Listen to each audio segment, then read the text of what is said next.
Hello, welcome to another episode of On the Floor with Wayne and Rob. I'm Wayne Highlander with Bona Adhesives. I'm Rob Johnson with the Bona Training. How you doing, Rob? Been better. Feel like you could go either way right now. Yeah, I can.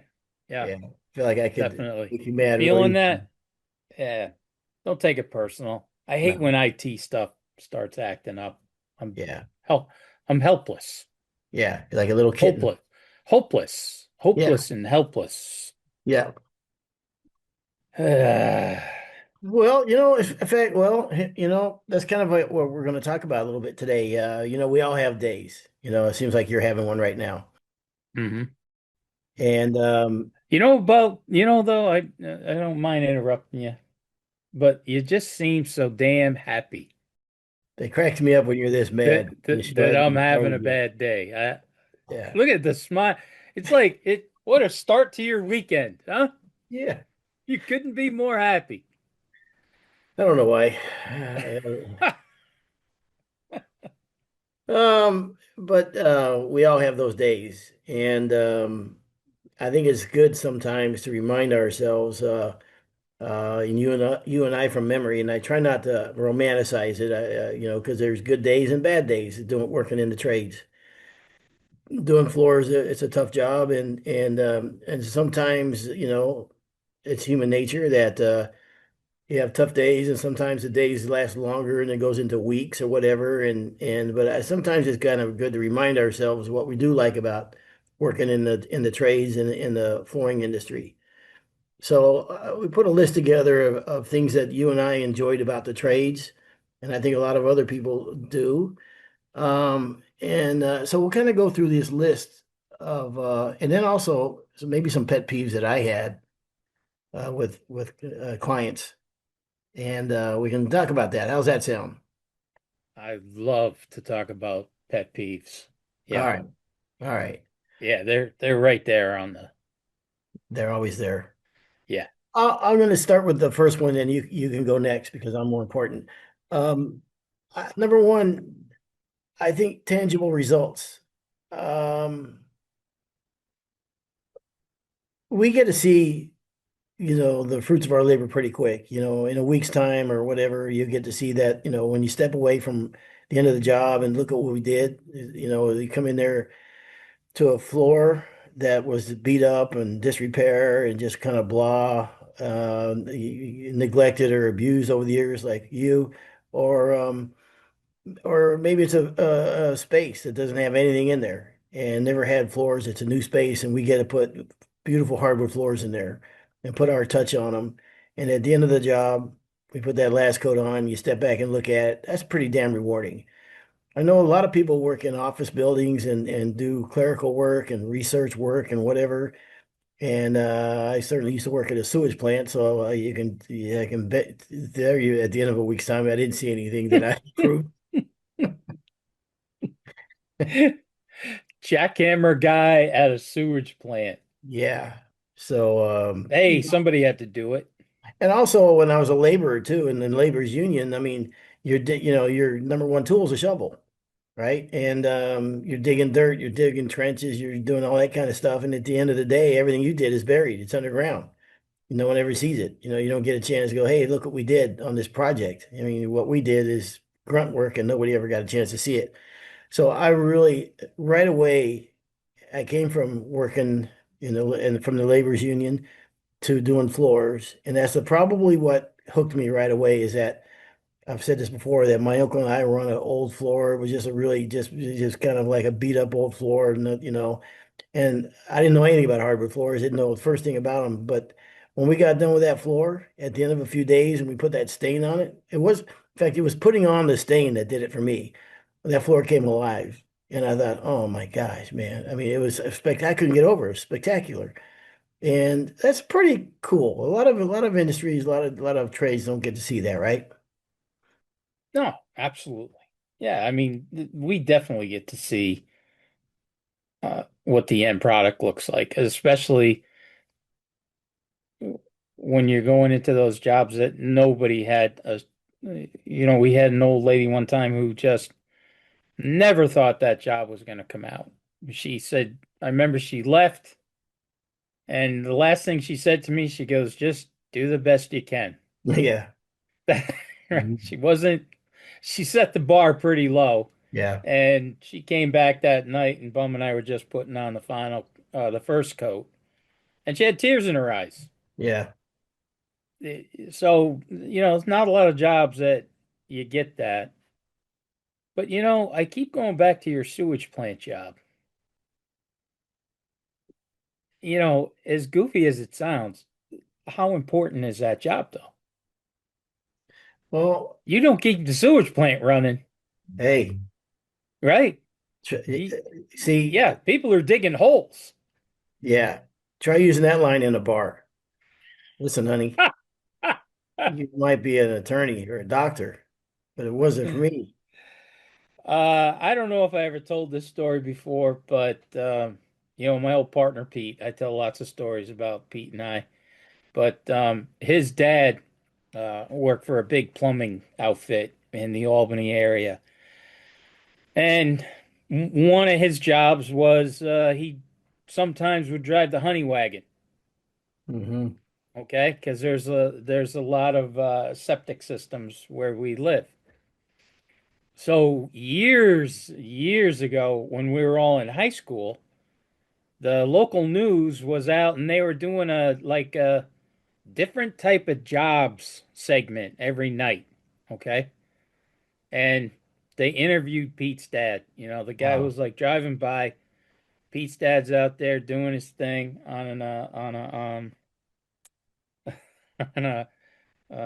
you know what I'm talking about. What do they call them? The tanks there. I Yeah. just said it. Yeah.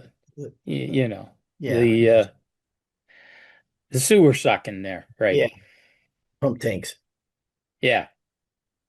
So the guy's talking to him, and Pete's dad looks in the camera and he said, "Hey, what you people flush is my bread and butter." It made it on the news. It was on the news, and this is back when everybody watched the news, Yeah. right? Like every single there was only three stations, right? Three news stations. It wasn't, Hmm. you remember, Yeah. right? Yeah.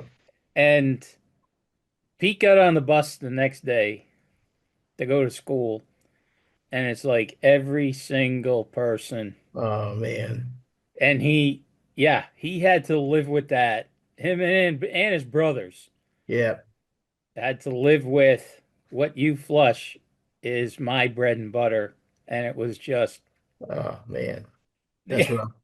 tough. Yeah, his dad didn't have to go to school, right? Yeah. Yeah. He didn't have to. The guys at work thought he was a hero. Hmm. Pete, not so much. Um, I always say though, we all know this, especially working in the trades. Yeah, all work is honorable, man. All work. I don't care if you're doing, no matter what you're doing in this life. If you're working, it's all honorable. Um, Septic tanks. Damn. yeah. All right, Yeah. there. I'm gonna give myself a bell for There finally you go. figuring that one out There you after I go. just said it 2 seconds ago. Yeah. Yes, so right. We don't we're a little lucky, okay? Hmm. Because, if you're a septic tank guy, I mean, you're doing a great job, but On the other hand, there's you a whole don't lot see of this. great results all the time. Yeah. On the other hand, there's a whole lot less pressure doing that than what we do. I mean, you're getting the end result of other people's pressure, but it's pretty easy gig, right? I had my tank done a couple years ago. Congrats. Yeah. And so the kid who's out there, I don't know, he's maybe his mid 20s. So I went out there as he's starting, and he's got the hose in there, and it pumps thing, and he's standing there. So I go, how's it look?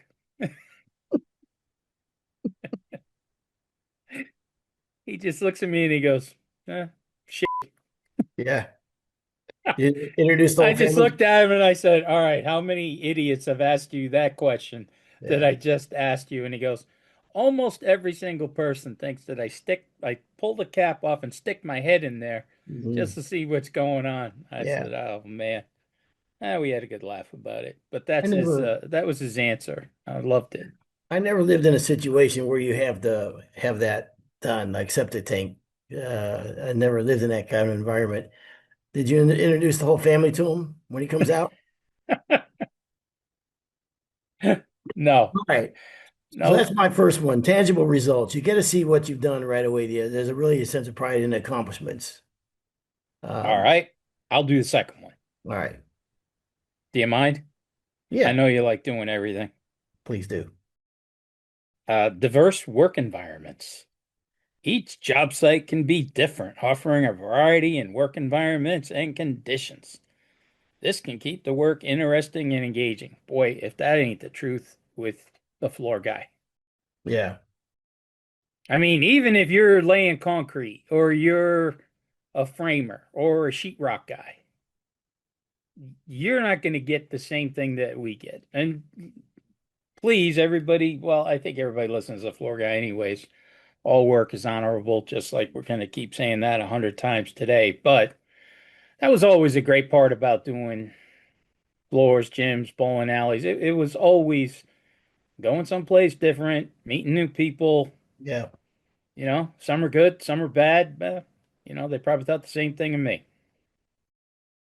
And the other thing too is you think that once you learn how to sand floors, well, just take that recipe and go to the next job and the next job and the next job. But it's really not true. Every job is its own has its own set of challenges. The spacing of the subfloor joists, the way that the sun comes into the room, the substrates themselves, the clients. I mean, every one of them is a whole different challenge. It isn't you just take the same thing and go from job to job. I think every one of them is individual. You have to treat them like I always say you can get behind the sander and sand the floor like you're mowing a lawn, just knowing and not, just going back and forth, whatever, and not thinking whatever. Or you can kind of read the floor, and every floor kind of tells you what it wants. And you check for chatters and you check for other things that are going on in the floor and how it's cutting and this, that, and the other. Which grit to start with and end with. So there's decisions that have to be made on every one of the jobs. But yeah, I really like that about we're in some of the most beautiful homes in America. And we get to see some interesting people. And I do think that's pretty cool. When I'm doing my classes, I'll always go through, um, really pay a lot of attention to proper grit sequence. But one of the things I do is I write down every single grit that a floor guy could come in contact with during any particular job. Hmm. And those grits go from 12 grit up to 320, Yeah. right? Yep. And we've all had the job where we had to start with a 12 or a 16 or, 20, whatever. And then when you're doing your final buff, sometimes I'm just intercoat braiding with a maroon pad, which is a 320. Yeah. So, you want to talk about a diverse workplace, right? And Yeah. what you're facing every day. Because I don't think there's a guy out there riding around with 3 grits of sandpaper in his truck. Mm, Yeah. he's got everything in there, right? I mean, you got to be ready for anything. Yeah. And it's amazing. You're all trying to control the scratch, right? From taking off of the finish to without taking off too much finish, and then working that scratch all the way out, getting the floor flat, and without taking out the dishing out the hard grain, those type of things. And it's a really there's a lot that goes into the technology and the sandpaper, and choosing the right grits and everything. So yeah, 100%, man. All right, I'm gonna go to the next one, and I think this is what we all love about the trade is humor and fun. Uh, I mean, this can be a stressful job, but man, if you can't have any fun, you shouldn't be here, right? I mean, you can be productive and what have you, but you should also be able to have a good time doing it. And the guys you work with and whatever, and the fun you have off and on the job sites. I mean, hey, that makes it fun, man. That makes it, we're in environments that you can actually do that a lot of times. And whether, if you're in a like a office setting, we've all been there too. And it's not quite the same, right? Yeah. I think also, anybody who does floors, we're not many of us were ever 9 to 5ers when it came to this. And we all had those jobs where it's 2 a.m. and you're staying in, or, it's getting pretty late and you can't stop. You have to keep going to keep your schedule right and all that. Um, that was when you really needed the humor, I think. You needed to break the tension sometimes, or you wanted to kill each other. Because you're almost rummy at that point on those jobs. You've been running hard for a lot of days and you're tired, and the only thing keeping you going is each other. And you can't quit and slow down because you need the other guy and he needs you. So I think, that's a huge part of it, man. But Yeah. the Uh, humor and having fun on the job site is to me, man, you got to enjoy what you do. And there's no better humor and fun than some of the guys and characters are in this trade. That kind of makes it all worthwhile to me. I couldn't agree more. And the other thing too is I think where the place where the humor helps a lot too is just like you and I, right? One of us having a bad day, the other guy is gonna Laugh at do them. as much as he can to break that. Yeah, And a lot of it is busting chops and things like that. But without that, because I mean, the last thing you want to do, I think, is work with somebody who's all pissed off. yeah, You might be in a good mood, and the guy you're working with, he's furious about something. You got to break that because that's a tough way to work. yeah, yeah. I used to work with lunch or work with somebody who was so negative all the time that I couldn't eat lunch with him. Like I would go sit somewhere else to eat lunch because every conversation ended up going into doom and gloom. No matter where the conversation started, he would somehow find a reason to Oh. go negative with the conversation. Mm. So I just after a while, I go eat lunch by myself.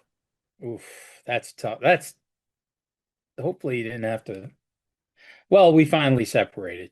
Yeah, So yeah. I don't need yeah, to lunch yeah, with you anymore. yeah, exactly. Hmm. All right, what else you got? Did you skip over our sense of accomplishments or celebrating Oh, accomplishments? I sure did. Well, Okay. it's funny. Listen, when I sent you this list, every one of them is number one. Yeah, I That's know. number one. Celebration and culture, number one. Humor and fun, number one. A community culture, number one. Shared experience, number one. So I read number one. I guess I did skip over something. Okay, so we got a lot of number ones. Uh, I don't think anybody sees that like floor guys see that sense of accomplishment. Yeah, celebrating a sense of accomplishment, big time. Yeah. Yeah, whether it's a gym, a bowling alley, a regular house floor, a store, whatever. There is I think, an awesome sense of accomplishment. And you know why that there is, unlike say electrical or plumbing and other trades out there, is that a lot of this is subjective. A lot of it's a craft. You're putting your hands on it. You're determining. You're picking out the stain colors.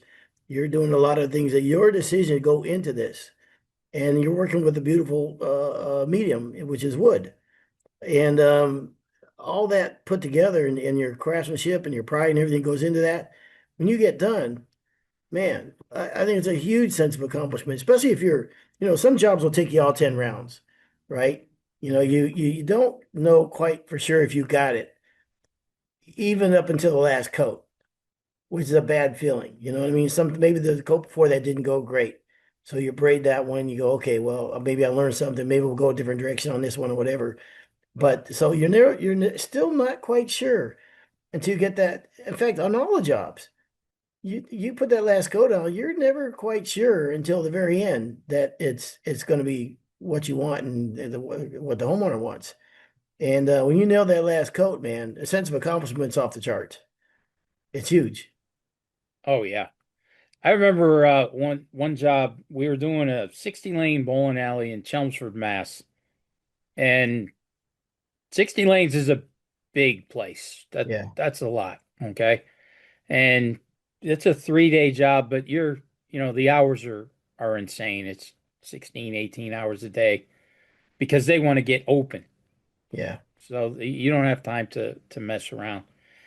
But the last thing we would do when we were done loading the trucks, after the final coat and done loading all the equipment and everything is done, we would always just do a walkthrough and make sure we didn't forget anything, cords, booster, anything.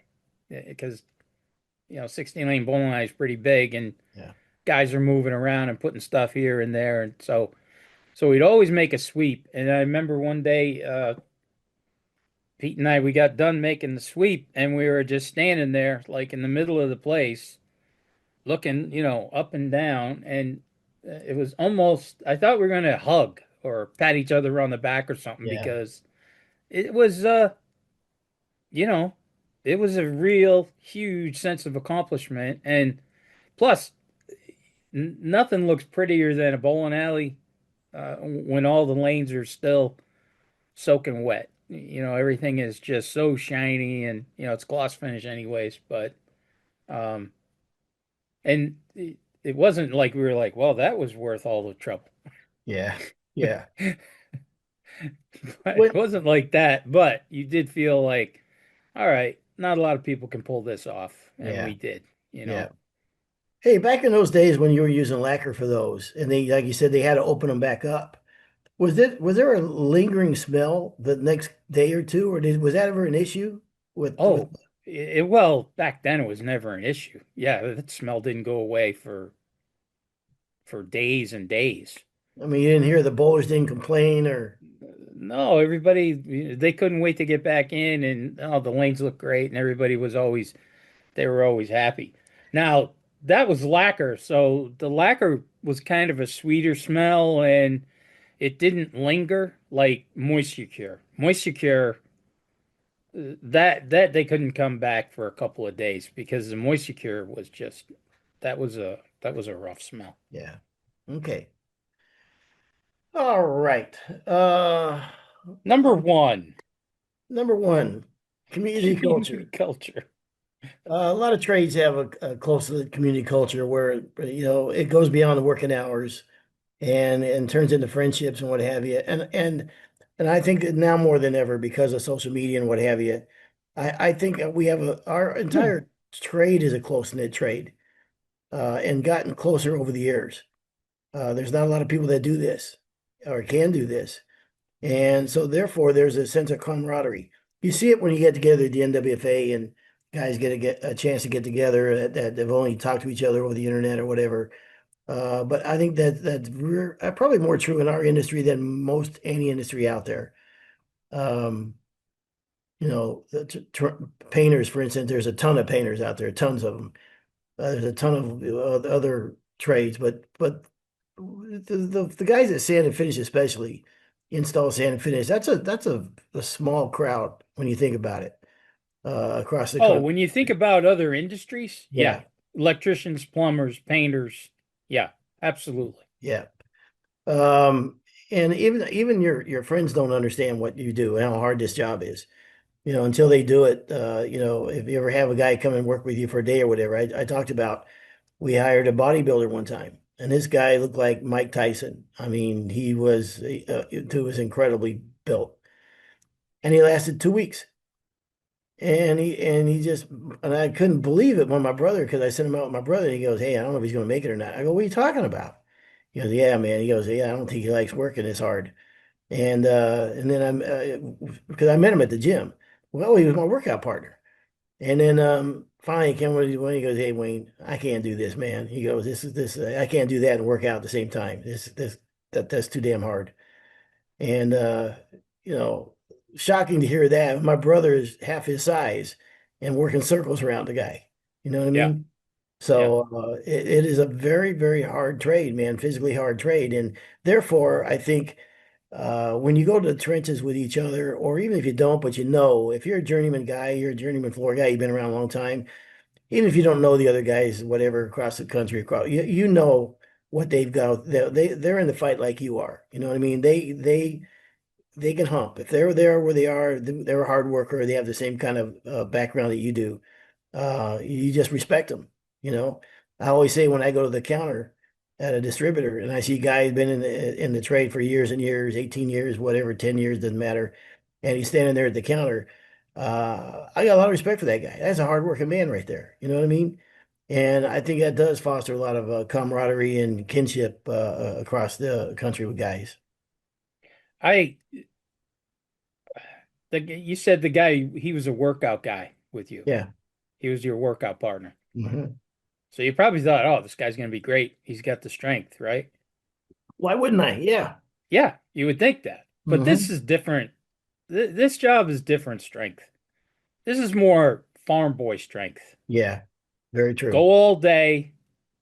And that's what I think that's probably your workout guy. What's a workout? A couple hours, right? Yeah. And you're feeling good. Where this is 8, 10, 12 hours of a workout. You And know, it's a some, different type of work. It's not, what's the word? It's not like you're on a bench press type thing and yeah. everything is geared for that. Yeah. You're You're not, bending, you're moving, you're crawling, yeah, you're up, you're down, you know the deal. you're not isolating muscles in a perfect environment to grow that muscle. I'm, Wow. And you did that without AI. yeah, look at me. Well, Look let at me you. tell Say you, that again. You're not isolating. muscles. So, Oh, that's in a controlled environment. so let me tell you something. That's another bell for you. Since you brought that up, I'm going to tell you something. I said I was in labor's union, okay, and I ran a shovel all day, and then I had a sledgehammer breaking curbs all day.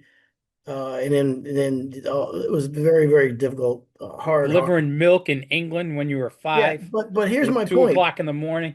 But when I went into the labor's union, I was already, I would say, in good shape. I was, 20 years old. I was lifting weights every day. I mean, seriously, lifting weights every day. I mean, then I got in the labor's union, and I thought, I know it's hard work, but hey, I'm in good shape and whatever. I'll tell you something, man. There's a difference between being in the shape in the gym and being in working man shape, and I learned it real fast. And the main thing is your hands. You're not used to, gripping and running a jackhammer for 8 hours a day, or you're not used to shoveling and having to hold, you know what I mean? Your Yeah. hands. Usually a working man who works with his hands all the time, and you are using, that's why they have that. One of the best things you can do if for your to for strength is the farmer's I think they call it the farmer's walk or whatever, where you just hold heavy weights and walk with it. You know what I mean? Because you're using all your muscles, you're using a grip. And by the way, one of the best indicators of getting old is when you lose your grip. Your grip is more important than people realize. It has a lot to do with all your tendons and what have you, your shoulders and everything else. We could ask Toby Keith about that. Toby Keith, who the hell is that? I'm talking about Toby Merrill. Toby, You can't ask Toby Keith I was about to anything. say, Toby Keith is dead, and I Yeah, think he played a guitar. I don't know if yeah, he yeah. might have been a carpenter. No, buddy, Toby Merrill. Toby Keith. Who's a beast. But your point is well taken. I mean, being in shape and then being in working man shape is two different things altogether.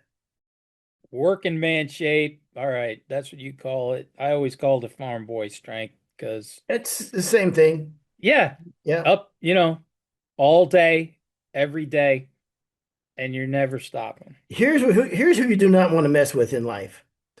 You don't want to mess with a barrel-chested working man. You see a farm kid he doesn't have a great build, but he's like a barrel-chested guy. Stay away from that guy. I can tell you from experience, those dudes got some crazy strength. So yeah. All right, what do you got next? Um, oh man, this is we could have named our show this. Shared experiences.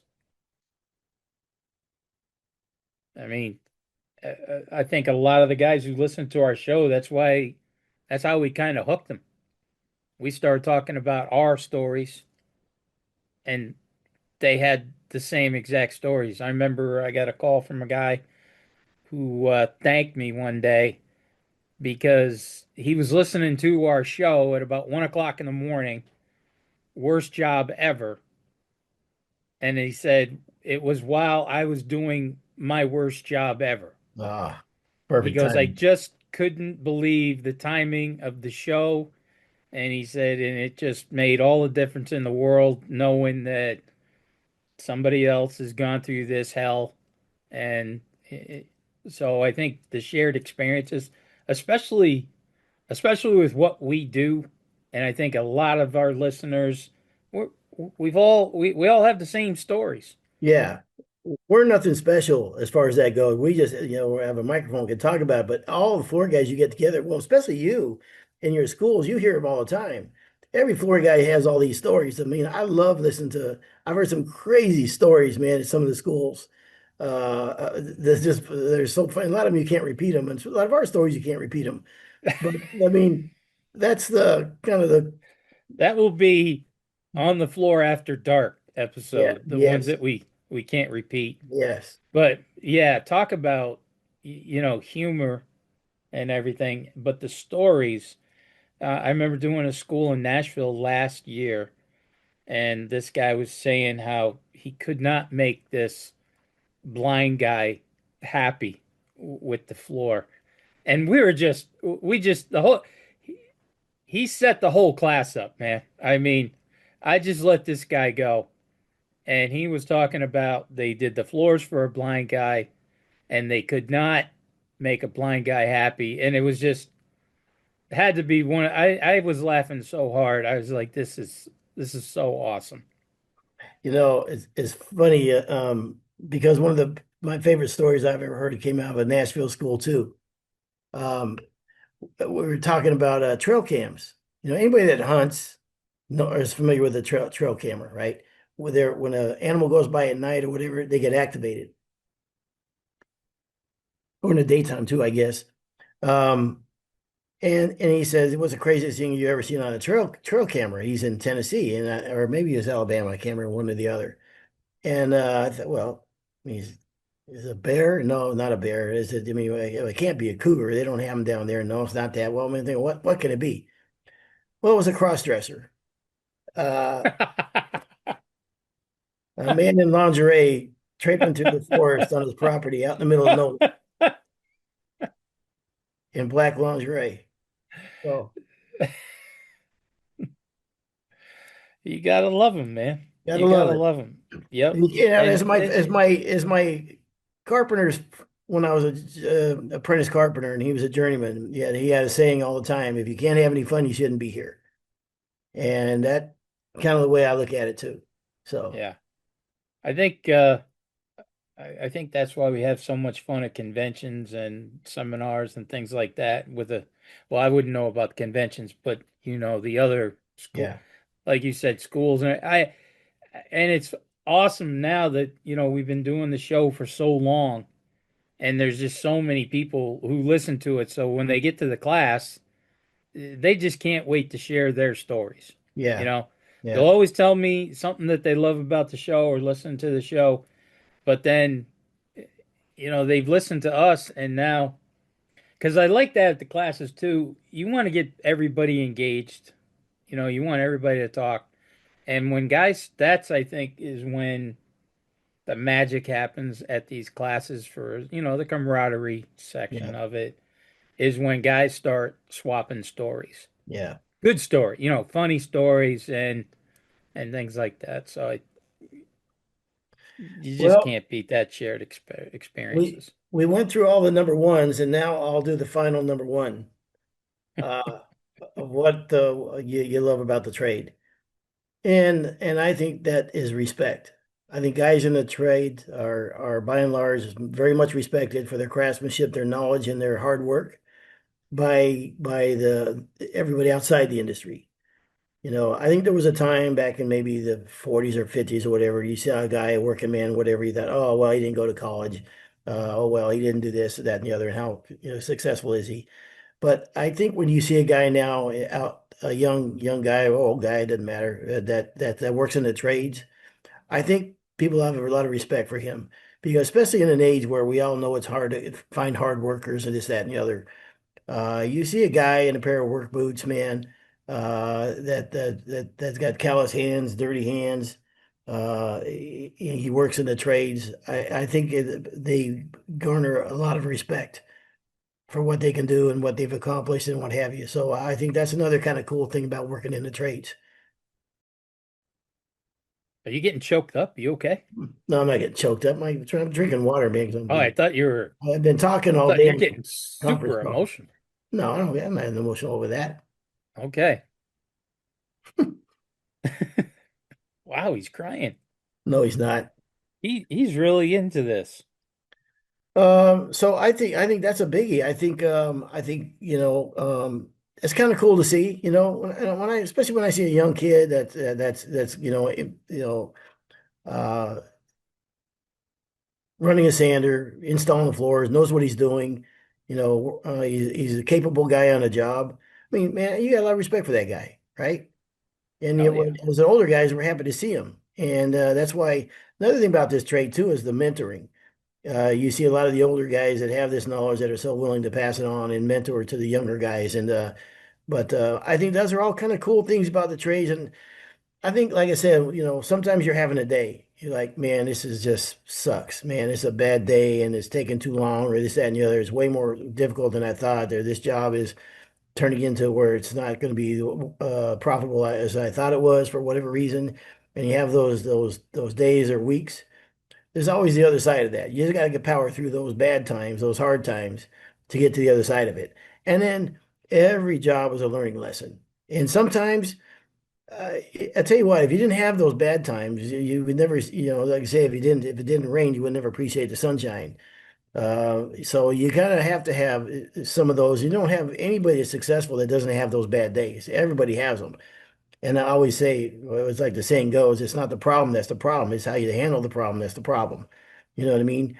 You got to man up, face those days, deal with those days, take it on the chin sometimes, learn the lesson, and power through it and get to the good ones because they're right around the corner. Yep, absolutely. I think the other thing too is this job is so hard and guys work so hard. For me, when I was, you know, as guys say, behind the tools, you really took advantage of those days off. Whether it was fishing or going to the beach, family time, whatever, it meant more because it was few and far between. Yeah. So you didn't just let those days go to waste. Yep. 100%. I was gonna talk about a couple of pet peeves I have, but I don't know if we want to. Do you want to talk about that? Pet peeves?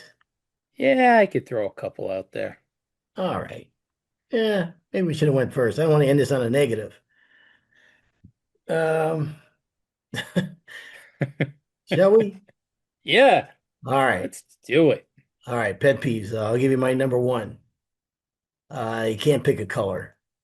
It used to drive me crazy. Pick a color. You know what I mean? What if I add 10% more to this one, or if I do 5% less than that one? What's it going to look like? It's going to look like the same thing. All right? It's going to look the same. 5%. What are you talking about? 2%. I didn't have so much trouble with that, but I did stop offering semi-gloss. Yeah. Yeah, the semi-gloss, we took that you did not get a choice. Hmm. Okay? Satin or gloss. That was your choice. Okay. There was no extra matte back then. Well, And every semi-gloss job, I got the same thing. Oh, I thought it'd be shinier, or that's too shiny. And I was like, yeah. okay, we are absolutely done with semi-gloss. Yeah. That Well, was that was my pet peeve back then. pretty good plan because like 2% of the population wanted gloss. So if you get rid of semi-gloss, you're basically saying we're going to give you satin. Well, this is back in the 80s. Okay. Gloss was Yeah, there's a few. Yeah. people still liked it shiny. All right, I'll tell you my pet peeve. And this is from working on a tech line. And I don't know how you guys do it out there who's behind the tools every day. I don't know how you're doing it with these maniac homeowners who watch everything on Google, who Google everything. I have people that will call me because they want to ask questions so they can tell the contractor what to do or Yeah. how to do. I'm cringing, right? Thinking because I'm not allowed just to say, "Hey, shut the F up, let the man do his job," okay? And I don't know how it's just absolutely amazing what people are looking at online. And every one of them are looking at other homeowners. We get homeowners out there who are making their own videos on how to sand floors. And I was like, oh my. Well, I saw a guy online, he did it like this. And I'm like, well, don't look at those people online. Okay. Go to the Bona YouTube channel or don't go anywhere. Stop.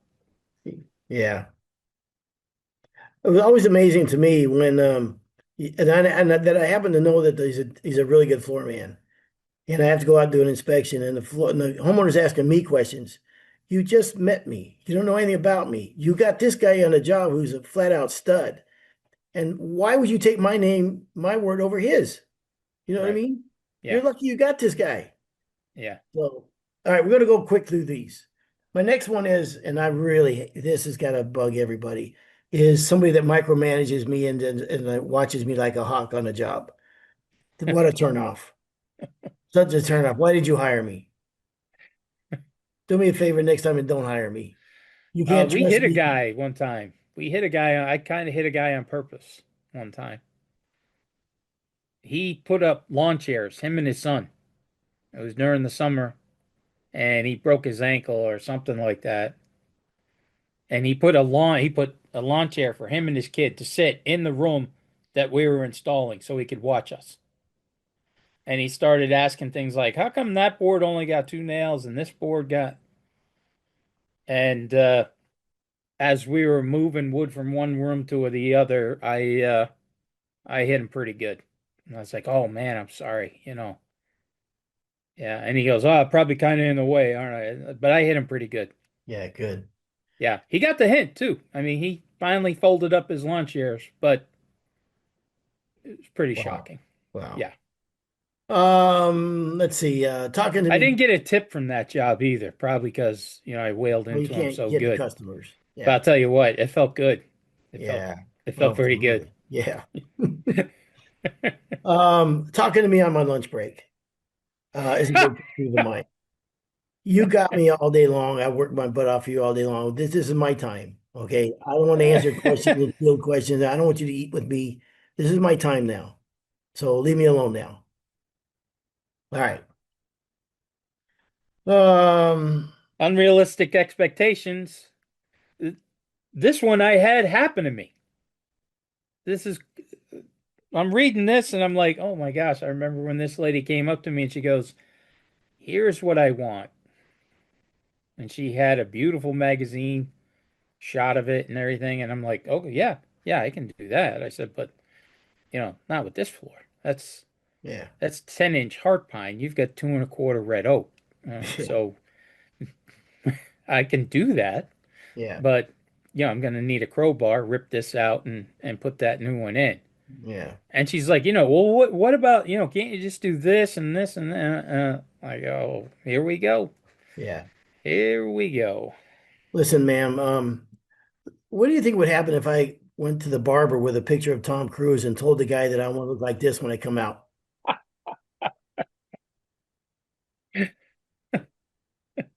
Are you feeling me? Yeah, I'm feeling you. Maybe we need to lower those expectations a little bit. Yeah. Okay. This was a big one to me too, and this is how you'll never get me back on your job again, is treating the guys with disrespect, talking down to the guys. They're on your job, they're professionals. They need to be treated like that. We don't ask for much, but just, treat the guys with respect and what have you. And 99% of the people do, but you'll get the one people that think they're talking to to the gardener outside, which they shouldn't be talking down to them either, but you know what I mean? But so it's a big turnoff to me. And we fired a general contractor who paid well and gave us a lot of jobs because of it. So, and he called apologizing, and what have you. But no, I was done. Yeah, that's it.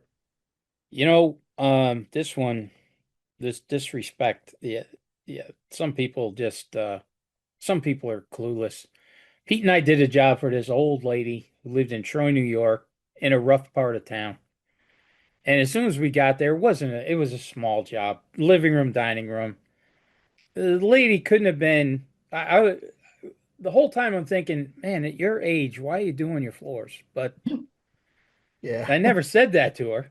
And she was, of course, cooking for us every day and everything. And she says, if you only knew how long I'd been saving to do this job. Wow. She had been putting money aside for years out of, I don't know, wealth or, what do they call it? Social Security? Social Security, right? Who knows where she was putting the money away from? But years she saved. So when we're doing it, I mean, she's just in, we're gods, you know?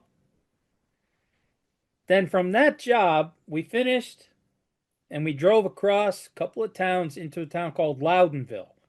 Very ritzy, very high end, lot of, and we're working in a huge high end of high end homes. And we roll up, everything's fine. And the first thing she says to me, she's like, "Do you guys have to use the front door?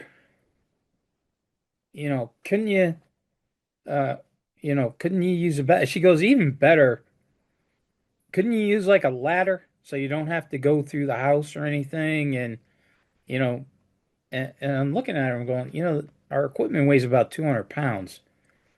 She goes, "What would that be tough? Getting up the ladder because we're working on the second floor, Yeah. all the bedrooms on the second floor." And this lady just had a puss on her face, just that lemon puss, Been awkward. because she's upset already that I'm saying, "No, I gotta use your stairs. I'm sorry to get to the right." And she's like, "Yeah, my husband's got a good ladder. You think he could?" And I was like, we went from that one old Yeah. lady job to this one, where I was just like, I was this close to just saying, "All right, Pete, Yeah. let's grab the boat and let's go fishing. We don't, Yeah. we Yeah. really don't need this one. This one is not starting off good at all." No. That's Just all. such a lack of respect. Yeah. I mean, yeah. So this one, yeah, definitely a pet peeve. All right, let's do the last one here. Scope creep. When the homeowners add new stuff to the job, oh, you can do this, can't you? Can't you do? I had a guy ask me if I could do it. It was a 10 by 10 room, and he said, I know it's not in bid. I told you don't worry about that one, but hell, you can do that job in your sleep.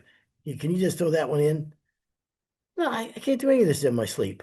What are you talking about? So yeah, that's disrespectful and what have you. So anyhow, You all ever right. seen those intercom systems in some of the homes that were done in the 70s, Yeah, well, yeah, the old-fashioned right? intercoms. Yeah. The old-fashioned Yep. intercom. Yep. Well, this guy, I can't believe this one that you're talking about too, because he had us, "Hey, can you do this? And since you're here, can you just throw it?" And I remember he's like, See this door? Could you just throw a coat of the finish? You have this leftover finish. Can you just, yeah, yeah, yeah." And we are literally finally done with this moron. Yeah. And he goes, "Can you come here for a second?" And he had one of those old intercom systems with a wooden frame around it.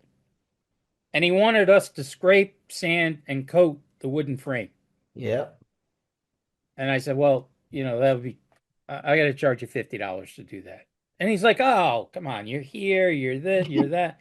And I was like, "You have got to be, yeah." So what'd you call that? Creep scope? Yeah. Scope creep.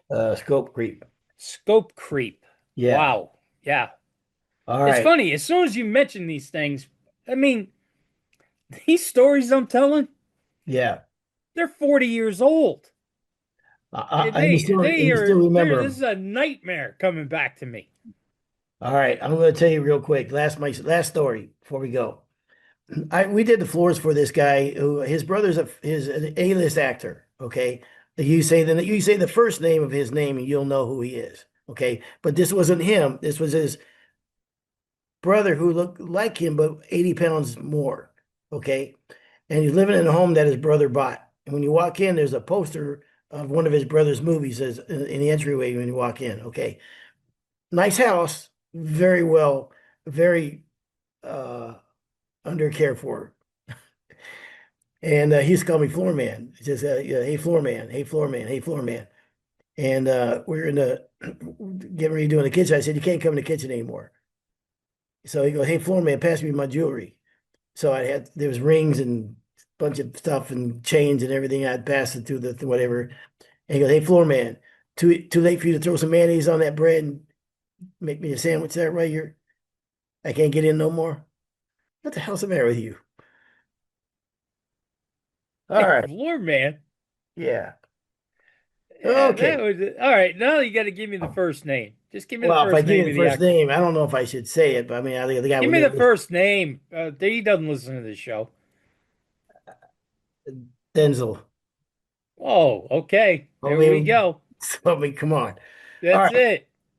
Maybe we'll take that out. That Okay. son of a gun.